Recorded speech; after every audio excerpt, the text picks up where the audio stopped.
So for today, we are going to talk about leading with hearts, and we are going to address mental health, youth advocacy, and creativity in storytelling with Mageto. So in a nutshell, what will you promise a viewer who is joining us? Being born and brought from the capital city of Kenya, Nairobi, that is, I've been having my own struggles. Apart from my own struggles, my peers have also been having their struggles, and some have been sharing the stories. And I felt, instead of the silence, let me kill the stigma that is in our community. And when art came into my life, it introduced me into different diversion of how people are undergoing. So my observation from the way you've been talking, and even when I met you, I noticed you're very, very heavy on mindset. And this brings back to mental health. And my question is, why is mental health such a center of your mission, especially when working with youths? Really. And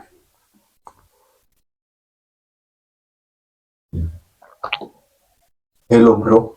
hello. How are you feeling about the session? I'm feeling good, bro. Mbaya sana. Unasema aje? So what is your name? My name is Newton Mageto Momani. Okay. Yeah. And what's a fun fact about you that most people don't get? Fun fact about me? Amazing. That's an amazing question. Fun fact about me is like, I'm also broken inside. Okay. You mind expounding? I'm broken, and I find energy through sitting under the tree. Okay. That's where I get my composure. My heart is always under the shade. Apart from the body being under the shade, the heart is under the shade and relaxing and getting composure.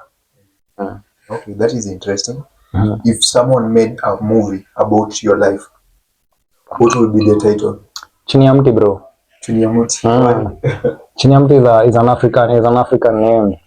Under the tree, ama chini ya mti, in Swahili as it states, this is where you find you relieved. And apart from being relieved, because the leaves fall, the tree, there's how do the trees are gently swaying, they always sway. So in the process you get fresh air, in the process you get shade, and in the process you heal. Whether you went there disturbed mentally, your heart was heavy, your heart finds a shade, you see. And apart from that, also your mind gets shade, so your brain is under cool space, so the entire body is all getting relieved. That is it. And how do you usually introduce yourself to at a party? I'm a connectologist. Connectologist. Okay. Could you explain further? I connect with people, or I make people connect. Okay. Okay, that is, it's something you came up with, obviously. It's something I came up with. Every man is a teacher. Okay. So if I meet someone with different dimension, or an artist with different dimension, I really love your friends who are in same diversity, or yourself in a different diversity. So when you connect, you make work easier for your circle. And what is something you are currently obsessed with, personally or professionally? I'm obsessed with farming right away, and I'm obsessed also with nature and photography. And which one will you pick if you were to go with one? I know I shouldn't be putting you in that spot, but if you were to go with one, which one will you go with? That's a hard question, but not really hard question. I will really go with mental health advocacy. Mental health advocacy. Okay. And why the path? Why is mental health important to you? Being born and brought from the capital city of Kenya, Nairobi, that is, I've been having my own struggles. Apart from my own struggles, my peers have also been having their struggles, and some have been sharing the stories. And I felt, instead of the silence, let me kill the stigma that is in our community. And when art came into my life, it introduced me into different diversion of how people are undergoing this mental stigmatization. So that's what pulls me so much the mental health, regardless of the rejection that is in the walk or in the path. Yeah. That is profound. Yeah. And if we met you 10 years ago, what would you have been doing? If you met me 10 years ago, it would be a soldier, military. Yeah. What happened? It's a long story. Mapenzi wewe, shut up. Shut up. I'm honest, mapenzi wewe, shut up.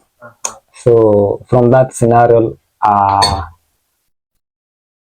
let me say I got astray after being heartbroken, very mad, manze.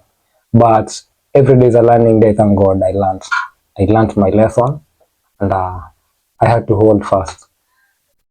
I had to quit everything and go fast and get heal myself first, and then keep on moving with life.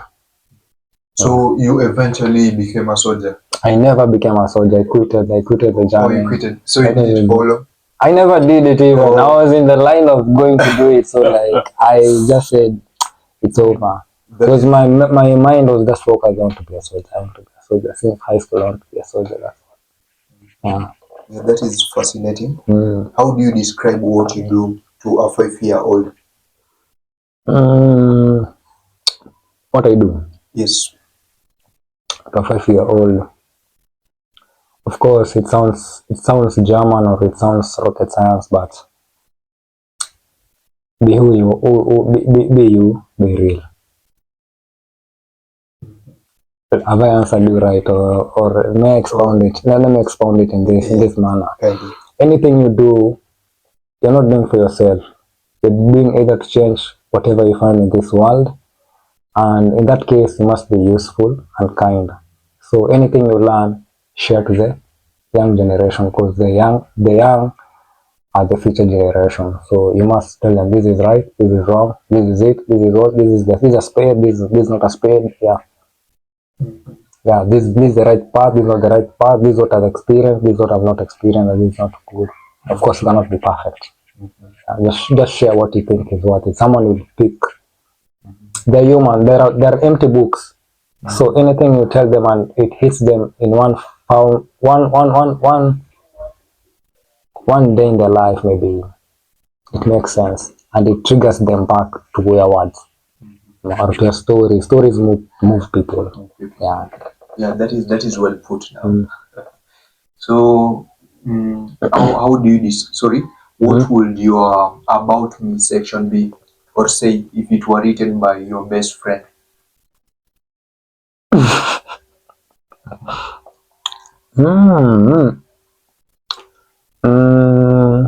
Traveler. Are you a traveler? Yeah, I'm a traveler. Even right now I'm traveling. Yeah, true. This is most probably another county. This is we're in Kiambu. Yeah, I was in Kiambu. Okay. Oh, this is Kiambu.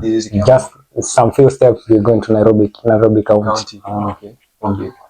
And what's something people always get wrong about you? Wrong about me? Yeah. I think I'm just human. Regardless of how I'm trying to push mental health advocacy, it's not that I'm mad. It's just that I've had different experiences with people, different diversity, and I also have weaknesses.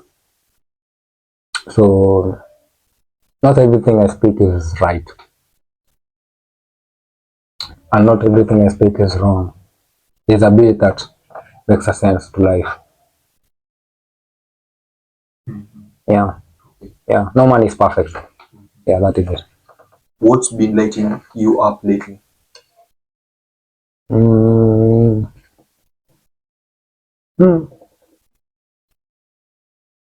Well,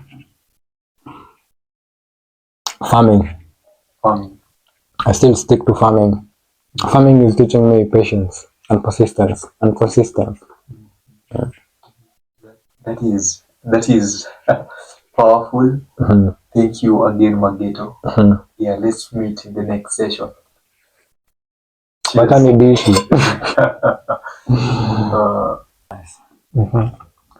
Hello, wonderful humans. Welcome to Modern Day Campfire by your host, Martin Sambia, where we advocate for mental health through visual arts and talks.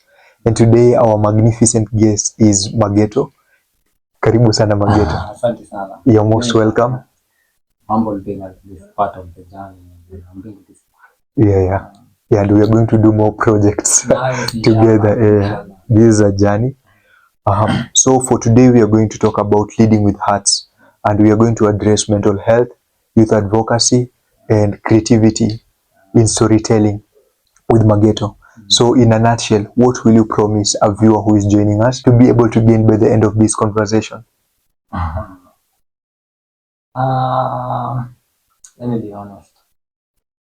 I would love. Thank you for watching.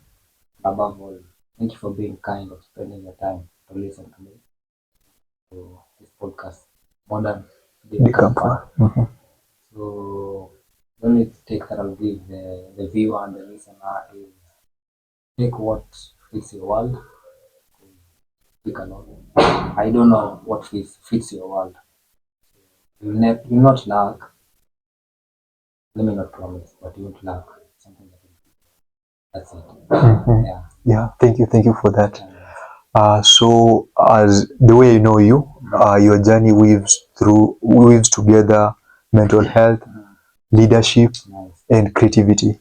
So which one showed up first? Which one should first? Of course, creativity. Creativity. Yeah. Mm-hmm. Yeah. And Creativity can be. mm-hmm. I love watching or just looking at journals, magazines. That's how I started relating. Then reached a point back in primary school. We used to have a lesson called art and craft. Mm-hmm. I remember And it. our teacher used to say, the late Fred used to say, imagine you are in a market and draw the people that are in the market. He used to do it each and every moment he comes to class. And then I started imagining. I started trying to imagine how does this man, what is he trying to communicate? So it means creating a picture in your mind and then putting it live. So literally, did I know he was trying to impact something in the life? So it's not all about that drawing. It's all about the activities. Mm-hmm. And then now growing up, I got interest in photography. Mm-hmm. And then photography became the real actualization of the real art that I used to think of. Now photography has a lot of dimensions.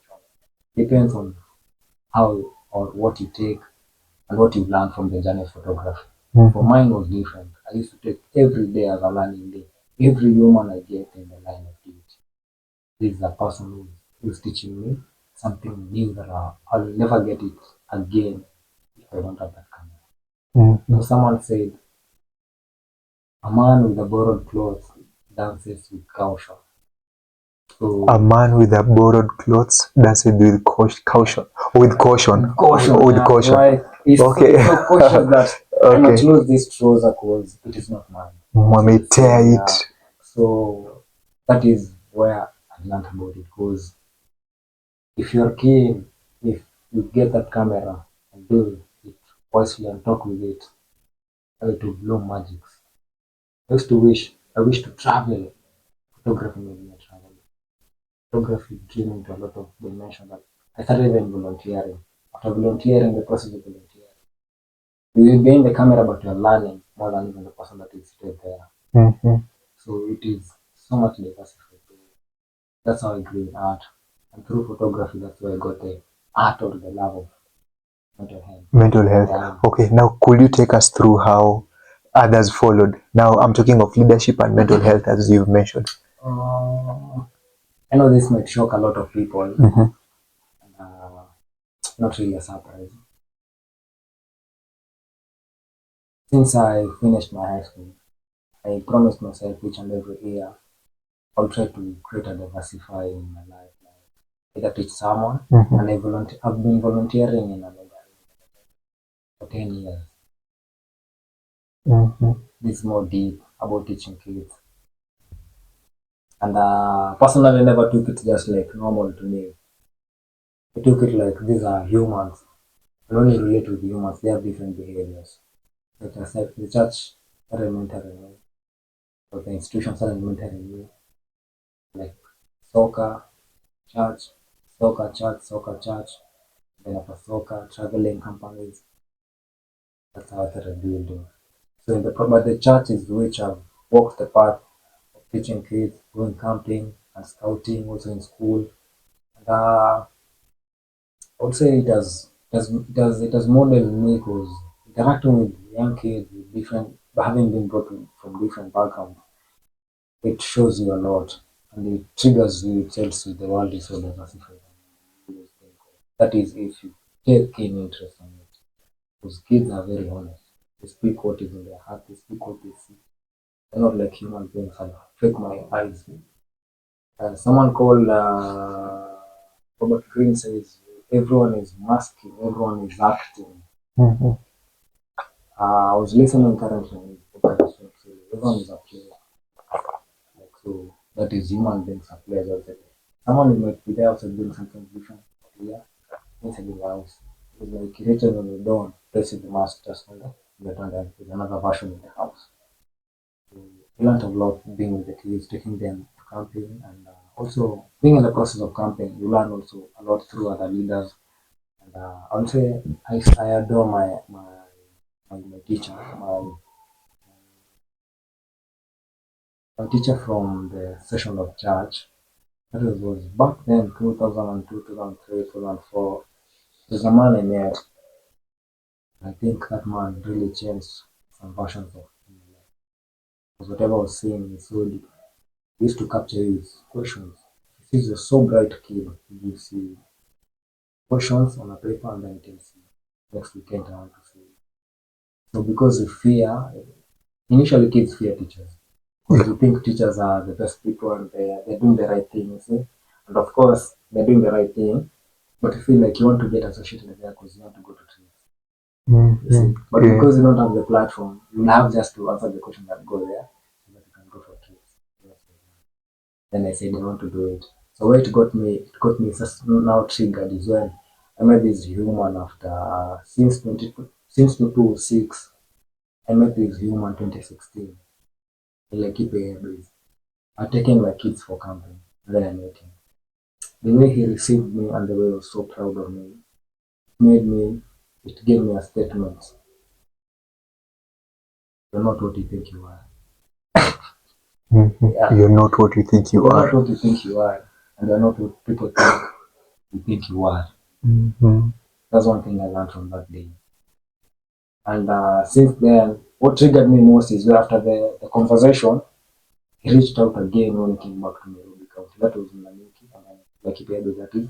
And then he came back and he told me, like, I want you to come and teach my kids for 1 week. Now this one triggered me more. And it became specific. I know you went into your yo and then just be like official. Then I was like, wait, you even just expressing it right, and I feel it's so amazing that you're speaking it right on the table, putting everything on the table. Then I had to know that time to prepare myself because the world needs me more. And then being a scout leader in high school to get another different version of me.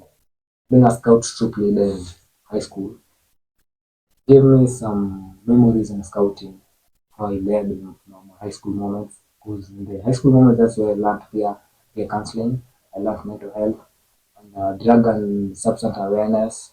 A lot of versions being in high school. So that knowledge, I want to release it just on myself. I won't hold it on myself. I have to release it to my kids that I was dealing to teach. Mm-hmm. Yeah, that's how diversifies. I think You've answered it perfectly. yeah. And The like journey is so long. it's so long. It's like a movie. Yeah, and Yeah. I like, oh, that was It's like a man, movie. like It's like a movie. that I was, know many people don't know I've been teaching kids. yeah, That's the backside of me that I've not been telling people. But it's life. yeah, It's life. yeah. And like when I was talking to you even before we started the podcast, and the encounters we've been having, I would say like you are the person who has gone through the school of life, and this is purely experience. So my next question was to ask, like, this is what I've been longing to ask, like, how has your experience shaped the impact you want to create? But after talking, I know, like what, like, yani, I know, like, what it has shaped you to become. So my next question is, what is this impact that you want to create? What is this impact? Yeah. There's one British man I adore, and I've learned a lot from him. This is Robert Smith Baden-Powell. Baden-Powell was at 54, around 54 years. Let me say he was a British Army, and there's some characters I learned. Scouting today is scouting because of Baden-Powell. Baden-Powell, before he made scouting, he maneuvered along, and he learned a lot of things in different institutions. And after he learned the same, I realized I have the same character of Baden-Powell. Life has made me learn through adversity. Yeah, and through adversity, that's when you realize yourself. Like, I've been a teacher. From the teacher, I've been a photographer. From the photographer, I've been a hike therapist. You see, diversity. So this is one thing Baden-Powell has taught me: creating a better world. And apart from creating a better world, is you form the world this way, make it a better place where your lineage can come and have a, not really a comfortable place, but can have a place to start from. It's not all about me. It's all about even my lineage. It's all about the community. It really matters. If the community you're surrounded with is polluted, or the community around you is not even safer for you, mentally you can't do anything. So that means the community cannot move on. So that gave me the zeal or the push to just change the mentality or the mindset. Let me call it the mindset. Start changing. Being brought and born and brought. I've been born and brought in Nairobi, Madari, and I've been brought in a slum called Jangwani. So crime was very high, and if you live near robbers, of course they have kids. Of course, you also live with kids of policemen or kids of any uniform man. It depends on the level how they take life. School is making us uniformed. Yes, that is right. Yeah, true. And that's why you meet different kids brought in different backgrounds. So you find this kid says this, I'm so triggered at home. That is a rob, and I don't feel safe. I wish I see my mom crying each and every day. And sorry to speak this, but till now it hurt me. One of my friends always wished that one day, one time, his life would change. So he used to tell me, I'm tired of seeing mom crying. I wish our life can change. And now I was like, how can I really help this young man? I'm in the same scenario, I can't even help.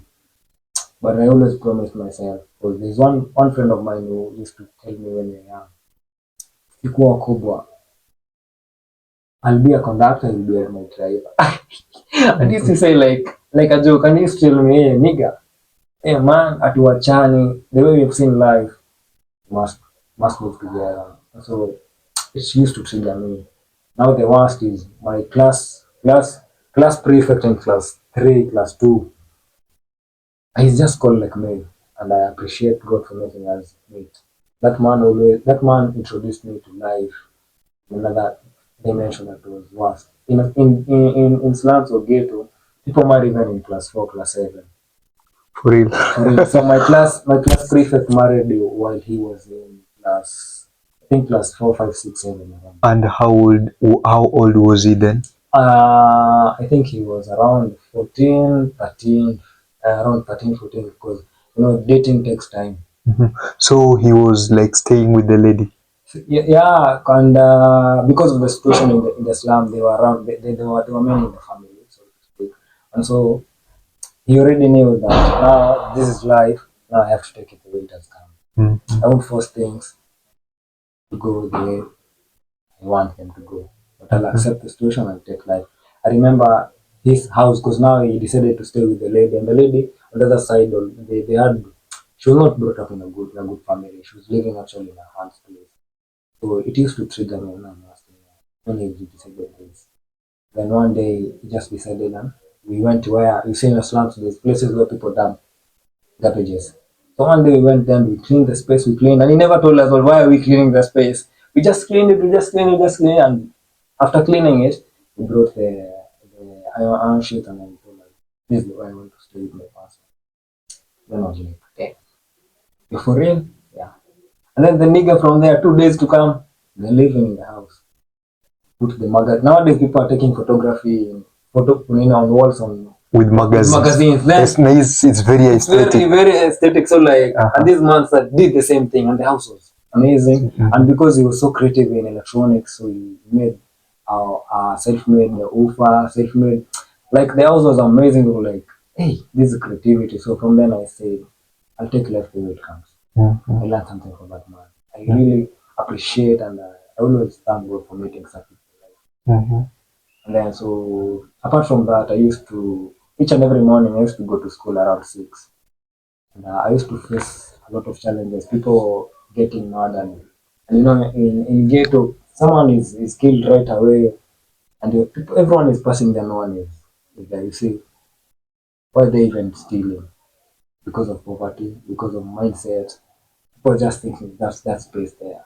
And in slums, when I wear sling means a lot to me. You see, You are rich. You are rich. You have money, so everyone wants to be like you. You see, in a slum, if I see you're in a position like when in Zing, like you wear like your outfit is killing from Timberland. From now we're on these shoes that are called how are they called? Clarks. Under Armour was a thing then also. There's Salmon. There was Salmon, and then there was which one? Okay, name them. All types of shoes people wear, all types of caterpillars, yeah. And so the people who wear even slings worth of 200,000, 100,000, 500,000, silver teeth. You see, someone is asking you, you're from the ghetto. Why don't you have? It's mindset.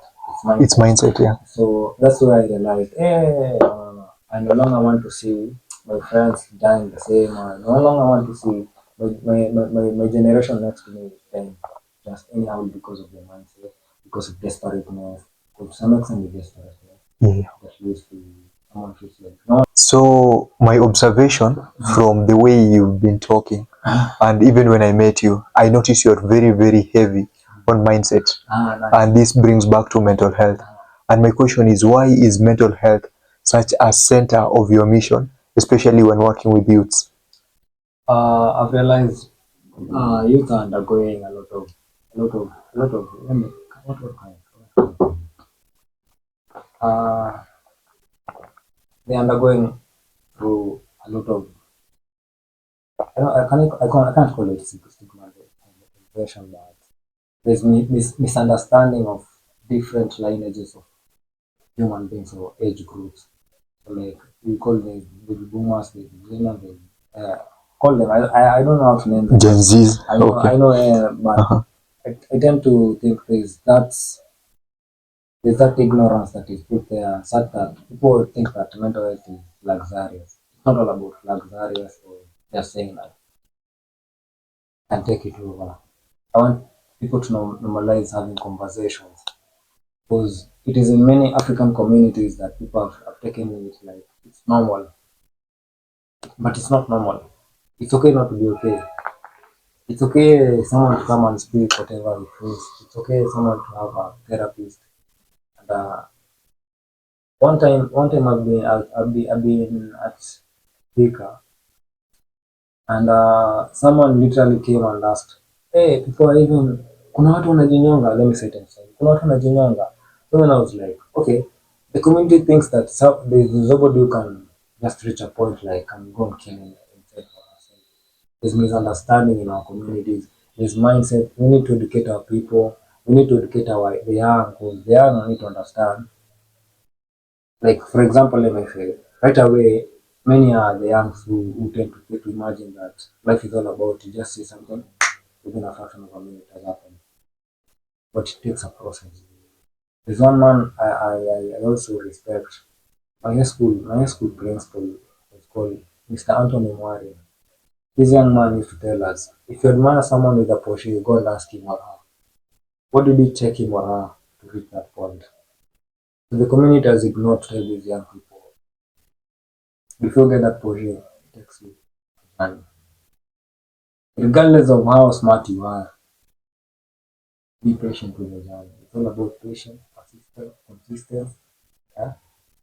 And taking everything, because you're the same person who wins. I've been a hawker, and being a hawker, you learn the one thing: today you sell, tomorrow you won't sell. You'll be the same version of yourself. So you have to know these are the days that people buy things, these are the days people don't buy things. So in your budget or in your pocket or in your mind, you'll just know tomorrow I'm not supposed to overspend the money that I'm having. Because tomorrow or the day after tomorrow, I might get or not get. At the same time, you must appreciate the business. Mm-hmm. Because it's making you learn, meet new people. Because you might not sell today, but tomorrow what will you do? You'll meet someone new who will come and buy next week, and maybe he'll buy even much higher than the normal or the price that you thought before. So it's all about still I stick with mindset. It's all about whatever what you take from the community or what you eat matters.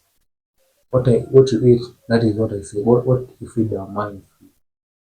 So the community has been feeding the young. Let me be specific. The young right now are getting fed some things that maybe they cannot handle, because you're trying to say that you want them to live a better life than you lived, but you're denying them the experience, the school of adversity. I always tell people I'm in the university of life. I'm not in my diploma level. You see, just appreciate. You learn, and if you accept to learn, you know a lot. So I'll bring it back to the question that why am I focused there? I'm focused there because that the future is young.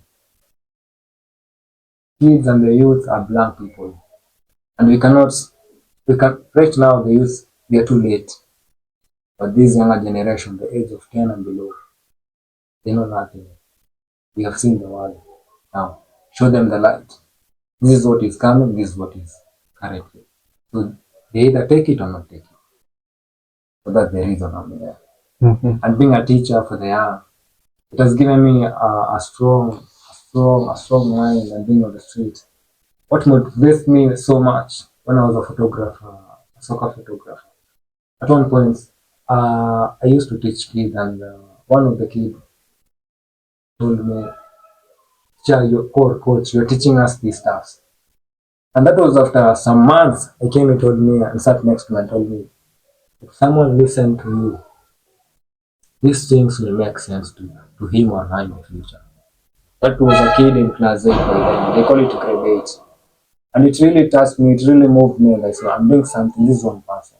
And trust me, when this young man was getting transition from from being a boy child and into manhood, he made sure where he went for camping, he told her mother, when I'm back home, kindly call my teacher or my coach and tell him he should attend my event. And the mother called me. That was after 2 years. I had left the place. The mother called, told me, this is the report you guy left. He told me you should come to this party. And it is at this date, at this place, at this time. Then I was like, wait. At that moment I was in another training other young kids. Then I was like, okay. Someone needs my energy. So that's where I get the power from. They're very young. At the same time, one time I was leaving, I had some support, I had some activity in Limuru. And being a photographer again, in my field of work, the line of duty, I met a lady approached me very happily. She came and hugged me and she introduced me to her friend. Then I was like, I don't know you. And she was like, you don't remember me? I'm like, no, I don't really. Just try and help you remember you. I've been to many places, I've been with many people. And she told me, you came at our children's home and talked to us and you disappeared. I was so ashamed. Let me be honest, I was so ashamed in front of the other friend. But I took the shame back and then I sat down and asked myself. This young girl was by then in high school.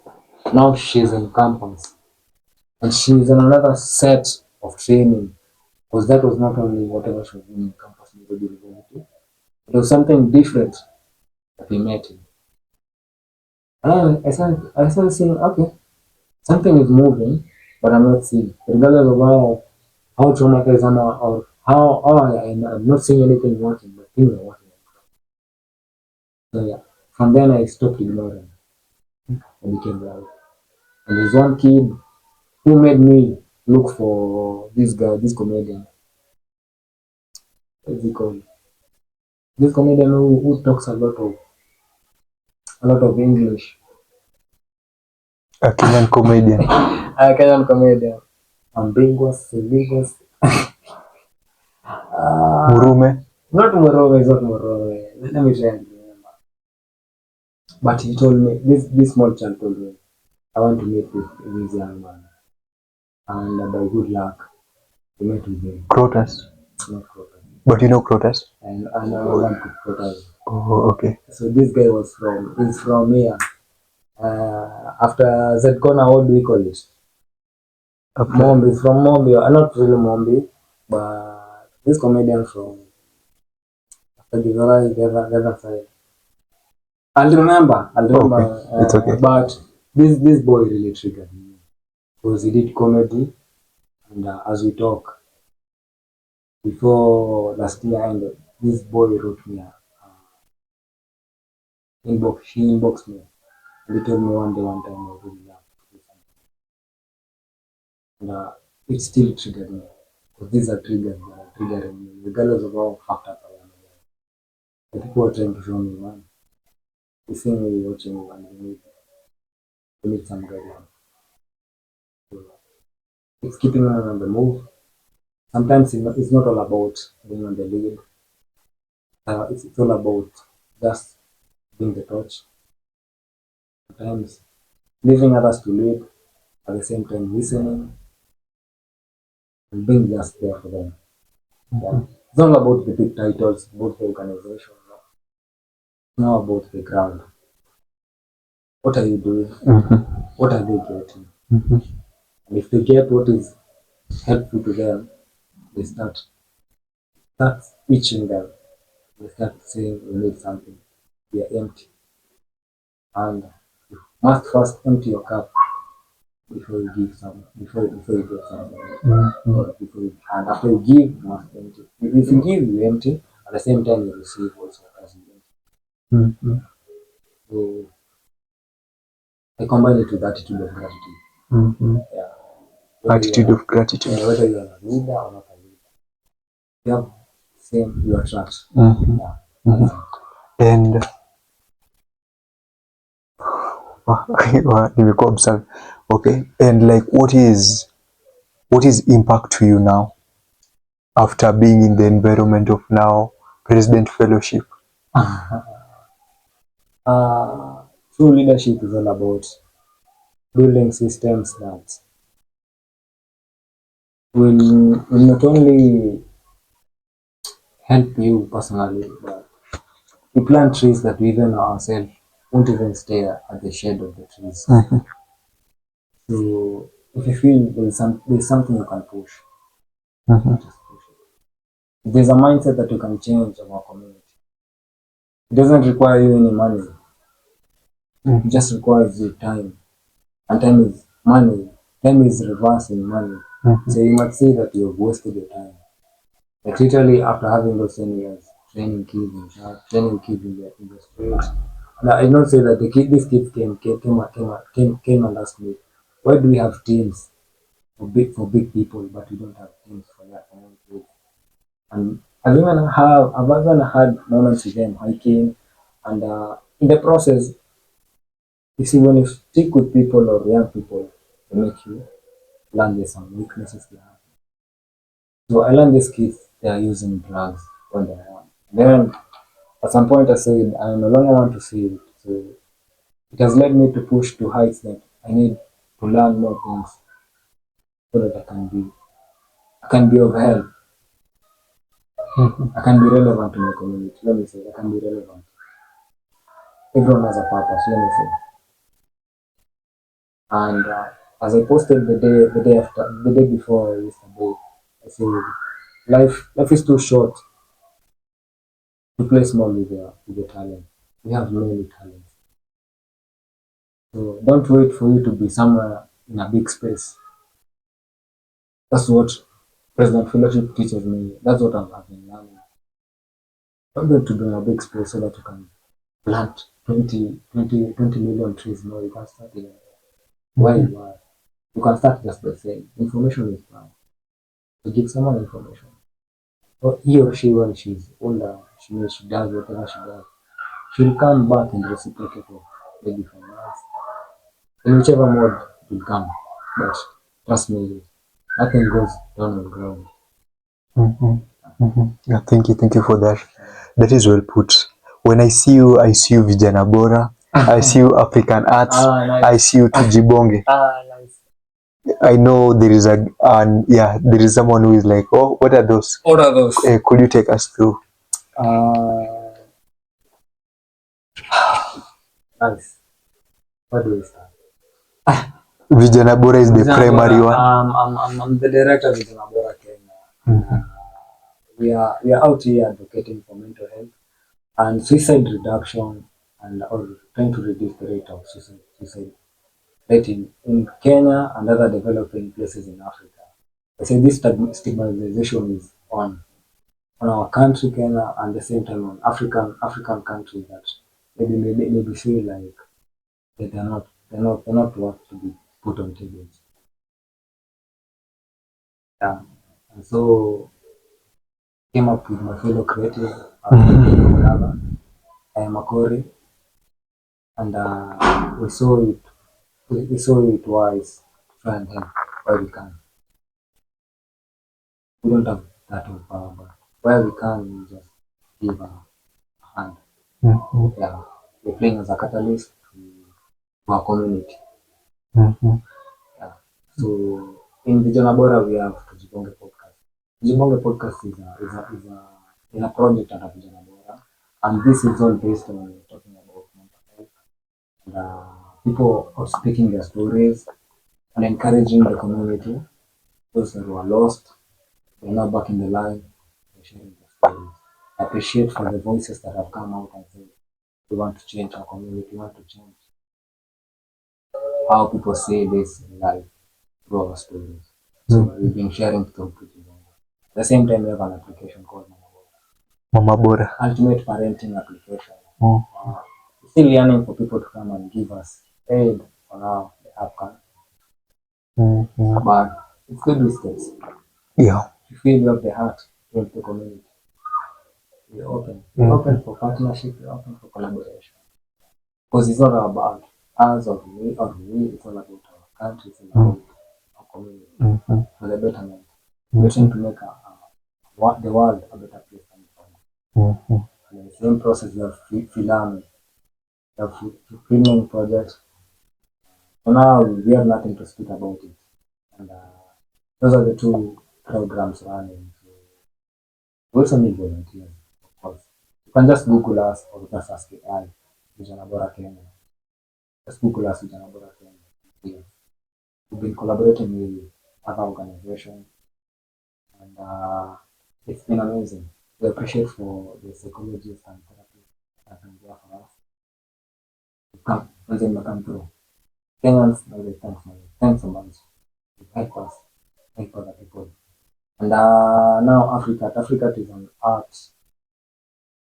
How will I say it? Let me pause Afrikart. Let me pause. From there. Oh, sorry. Or like that school. Afrikart is just a creative name that I looked at. It's my brand. Oh, okay. It's a personal brand. reverse photography also. That's where I throw my creativity through motions. Those are jokes that I've done in games, in soccer, and anything that is born to do with motions. Yeah. Yeah. So that's all. That maybe the other thing maybe you can look at is I do short film traveling clips, making money. Just that's just my name, and not really only my name. It's an art or a therapy in my life journey. Now different versions of photos that I've taken through art that silence not only me but speak loud. Because stories make people stories move people's hearts. Mm-hmm. So no matter how technology has taken in, the stories of people and technology, these are two different people. Mm-hmm. Technology will never move people the same way Story does. as story does. Mm-hmm. So I took art and photography. I don't do just photography. With, with adapt, not I won't say even adapt. With deep eyes and deep, very deep. I don't just watch nature and take it for granted. I Mm-hmm. value nature because nature is helps people to live. Mm-hmm. Yeah. Mm-hmm. Yeah. Thank you. Nature is a therapist, Uh-huh. so no wonder I respect so much photography. Any photographer there, I feel like you're off. Don't give up. That's all I can assure you. Photography is so fun. It's fun and it's a therapy. It depends on how you use it. Mm-hmm. Yeah. So that one made me dive into having a blog about it. Mm-hmm. But all apply it in general. Leadership is everything. I had to set aside photography for a moment so that I can push. Mm-hmm. Yeah. But doesn't mean I've quit it. Anytime you give me a camera, yeah, top shooter, Siku zote. sniper, sniper, bro, Yeah. sniper. I've done soccer photography and I love so much. Thank you for SISO FC. I've worked with guys called SISO FC and that made me also learn the perspective of footballers or Kenyan football. And I embraced. I've been into many stadiums because of these guys. SISO FC man, they bless up so much. That was in Juja, and I learned people don't give up on soccer because they don't want to see, they don't want to play or they say no mind. I still go back to mindset and lacking purpose and support. Mm-hmm. Yeah. We are coming back to purpose. But before we go back to purpose, you are also, when I talk of creativity, you are also a creative storyteller. And my question is, do you think storytelling can reach to places where policies and advocacies haven't or can't? Uh, let me say storytelling is something different so much than focusing. I don't know. I'm not in the right. Okay, how will I define it? Storytelling is, you see, this is something that happened, no matter how it, or something imagined, Mm-hmm. but you just know, regardless of how imagined it is, it's more powerful than policies. Mm-hmm. Let me say policies can be like must a policy like you must. I don't know if I'm right, but in a system, policy might be we must do this thing in this dimension according to this, according to that, Mm-hmm. and this and that. But a story will teach you something that you will have messed up. Maybe someone entered in that pit, and someone told you, just go this direction, you're going to fail. Mm-hmm. But because of the ego of man, of human, they want us to be seen and to be heard. We just follow the path. So we elaborate stories. Storytelling will never end. Mm-hmm. Mm-hmm. Look at Abel Tour. There's a Yeah. story he said about someone who had lost for years, and then after some years, his kid, I don't know his lineage, was trying to look at the DNA. And then I came to relate this is a movie. So this is a book written at the same time a true life story. But it made me learn something that in my dimension of seeing that movie, full enough related. You see? At the same time, long ago people used to sit with their grandmother or their and get stories. They were not only stories for vibing or just for wasting time. This is something you will be told, this thing had happened in our lineage, this had happened, whatever this had happened. There's Bibles, there's Quran, they all have different stories and ideology about the people. You see? If you dive inside there, you get that stories are moving more than no wonder Data. no wonder we are having movies. If you watch Kenyan movies, I don't know, it's because I'm a creative, I don't know just watch movies to watch. But if you watch movies and series in a keen way, they're telling you something. So you'll relate. So that's how I could say I'll go more to storytelling. To storytelling. Okay. Thank you for that, Mageto. And as we are winding up, I will just want you to share maybe with our audience why do you think having a purpose is an important thing? One thing I've realized, we all come to the world with a purpose. We all meet people with a purpose. And if you connect with those dots, you realize just that we are ignorant. But if you're keen with the people you meet, if you're keen with the things that happen in your life, there must be something behind your story. Someone said, if you don't know, if you don't know your past, I don't know if you don't know your past. Like, if you can't relate to your past, you can't have a future. I'm trying to remember, but I can't. But the idea is how important our roots. How important our roots is. It's like, let me say, a nation without roots is not a country. It's the same, a human without roots is not a human. Because you must know where you're coming from. You must know why you're given life. Because you can't just live and you want money, what for? That's the question. You want life, why? Why are you even living? Why are you even waking up to go and look for that? Why are you even working to do whatever you're doing right away? Then, if those kids, you want them to live a better life, it's not about how best you can keep them, how best they can have of their life. It's all about how best will feed their mind. What will they get from you? You must teach them to respect people, to know how to live with people, to know how to maneuver around in life, to live with the poor and the rich, to live with everyone. That's all about life. And happiness is not something that is gone and bought somewhere. It's what you create. Yeah. So in that dimension, I would say this, and I realize purpose is very important because purpose is what makes you wake up in the morning. It gives you a meaning in life. It gives a meaning. So when someone has lost purpose in life, that's when you realize someone is triggered. So he either feels like he's not wanted. Someone we don't understand him. In that process, you either do drugs, you either look for something addiction that will make you distracted. So you're trying to tell your mind, I'll be okay, let me just pay me. Let me continue until the right time will come. But at the moment you're killing your time. Yeah.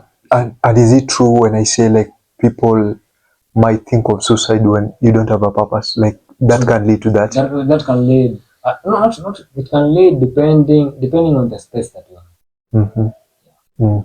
But I would say if you also lack purpose, it can take you very far. It can lead there. So no wonder it's okay people not to be lonely. You see, I think I take growth. There's fixed mindset and growth mindset. Back in I've been talking about mindset since I started. Mindset. So and it is a cool thing. It's a cool thing. So what am I trying to figure out? Growth mindset is you're learning, you're doing something daily, and it's all about patience. Yeah. So if you have patience in life, that shows your purpose. Mm-hmm. Because you want to achieve something. Yeah, that is well put, Mageto. Purpose-driven life. Purpose-driven Life. Yeah. There's a book called Purpose-driven by Pastor Rick. You've read the whole of it? I have read it during COVID. 40 days. 40 days. 40 days and 40 spiritual days. Not really just 40 days. 40 spiritual days. Okay. So, like, what was your, like, how are you reading it, like, for 40 days? Like, you had, like, a chapter a day? Chapter a day, because the book says, okay, allow me, the book speaks about, it's all about Christian side. So, it's taking you bit by bit about life, why you are alive. Mm-hmm. The bigger picture on that book is just trying to realize who's the author of that life, who's the key owner. Mm-hmm. You see, a television or a phone comes with a manual. So even our life has a manual. Mm-hmm. If I go back into, I don't know if it's Hindu, there's a book I read, Living in the Light. The same thing. I think they always be relating. And then there's another book called Ikigai. Ikigai, finding your purpose. Finding your purpose. Yeah. Ikigai relates with it. Alchemist the same. So you read Alchemist? Oh man. So it's a lineage, it's a lineage. So like I can't say like you just have to. The more you read, the more you introduce. Okay, adversity introduces someone to different dimensions. Okay, introduces you to the being that you never knew you are. You are, and it widens your perspective also. So it continues to give you purpose. It continues to show you that you have unfinished business. You see, if you wake up early in the morning on the ground, whether you have money or you don't have money, but you are healthy. And apart from being healthy, you're just moving your fingers and everything. Bro, you are the wealthiest person in this earth. So that shows you the job is not yet done. The only thing is just you should, whatever you oscillate or whatever character you're showing people, that's what will oscillate. It's like I'm Fanta orange. Let me not use it. I'm lemon. When you throw me in this water, lemon will make this water be lemon. So it depends how conk you are and how conk you're determined. And it needs for you to look and search for yourself. So it calls for self-time, self-moment, self-awareness, or self-throwing out from normal things, going and having self-meetings, and not self-isolation, don't isolate yourself, but try to have meetings with yourself. Try to see what best you love, hobbies, and passions, relate to them. They'll give you a meaning of whatever you should do. I've not answered it 100, but I've given a bit of it. No, you have. You really have. You really have. And we do have a culture whereby the last guest leaves a question for the next guest, and our last guest was. Your last guest left a question. Oh yeah, God. Yesterday. I hope he was. We were talking about financial wellness. So. Yeah. So. His name is Jared. His name is Jared, and here's the question for you. My last question. This is the question, my good people. In today's world, what is something you need to normalize? What is something you need to unlearn?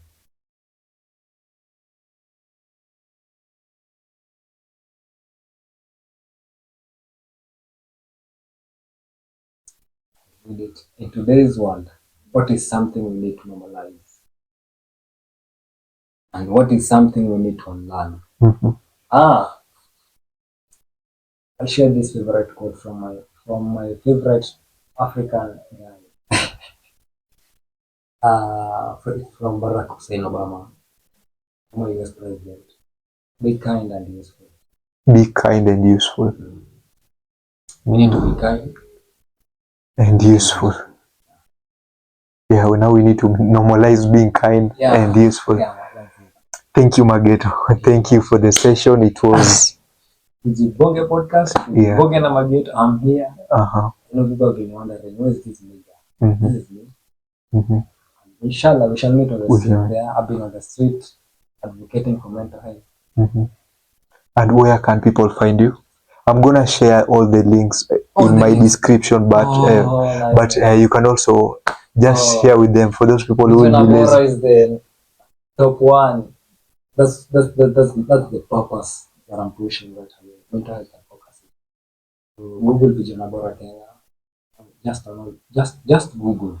It will bring Vijanabora Kenya, and just in case you want to see my photography, let me say my expedition at the same time the art that I've been writing.